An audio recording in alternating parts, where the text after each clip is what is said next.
அந்த விண்ணில் ஆனந்தம், இந்த மண்ணில் ஆனந்தம், அடிபூமி பந்தை முட்டி வந்த புல்லில் ஆனந்தம், வெயிலின் சுத்தம் ஆனந்தம், மழையின் சத்தம் ஆனந்தம், அடமழையில் கூட சாயம் போக வானவில் ஆனந்தம், வாழ்வில் நூறானந்தம், வாழ்வே பேரானந்தம்.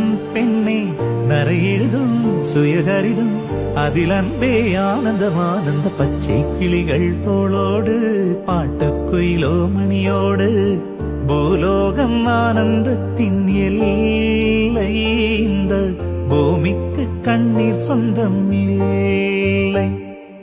சின்னஞ்சீரு கூட்டுக்குள்ள சொர்க்கம் இருக்கு, அட சின்ன சின்ன அன்பில் தானே ஜீவன் இன்னும் இருக்கு. பட்டாம்பூச்சி கூட்டத்துக்கு பட்டாயதுக்கு, அடபாசம் மட்டும்